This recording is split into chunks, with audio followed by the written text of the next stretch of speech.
Most of you would have seen by now the utter chaos and confusion caused by the large-scale cancellation of flights by air carrier IndiGo. Why did this happen? What happened so suddenly to an airline that was supposed to be doing so well in terms of on-time performance, customer orientation, and so on? Did not planning for the worst possible risk scenarios take place at the management and even at the board levels?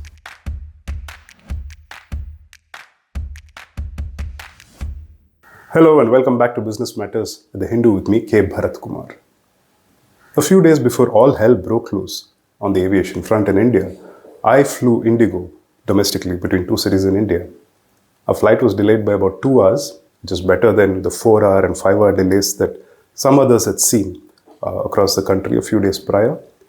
But closer to the 1.5-hour mark, the customer anxiety and anger was building up against the only two on-ground crew members.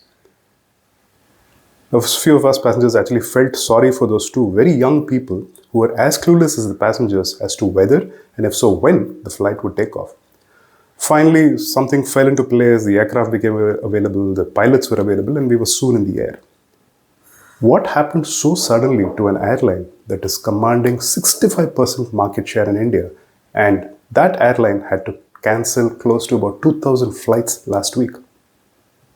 As the Reuters article tells us, this came about because of shortage of pilots after the airline failed to plan adequately for new rules limiting how many hours cockpit crew could work. Observers warn that a duopoly is unhealthy in this context. A duopoly is where there are only two dominant players that corner a major portion of the market. And because of this, neither of them could be allowed to fail, and that is not healthy for competition. Technically, India does not have a duopoly in aviation. For example, you have SpiceJet, you have Akasa Air, but observers point out that Air India and IndiGo together command 92% of the market, and that is almost like a duopoly environment. Now, the question as to what went wrong with IndiGo in recent days is a question that does not have all the answers, but we do have some information in the public domain that give us some idea.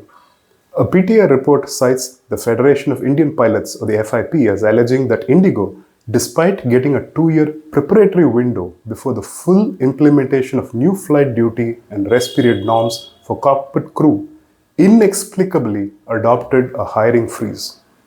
We will get to the details of the new rules for flight duty and rest periods for cockpit crew, but before that, the next question that arises is how come the other airlines were not affected by these new rules?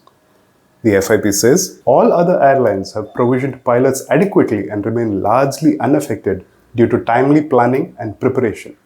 It added, the current disruption is a direct consequence of IndiGo's prolonged and unorthodox lean manpower strategy across departments, particularly in-flight operations.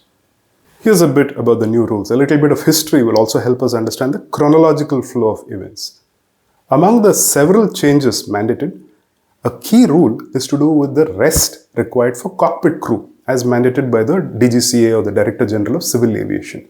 The revised CAR, or Civil Aviation Requirement rules, mandate that cockpit crew, or your flying crew, need to have at least 48 continuous hours of rest before they get back to flying duty. This compares with the 36 hours mandated earlier, which means your flying crew is going to be off air for 1/3 more of the time than they were.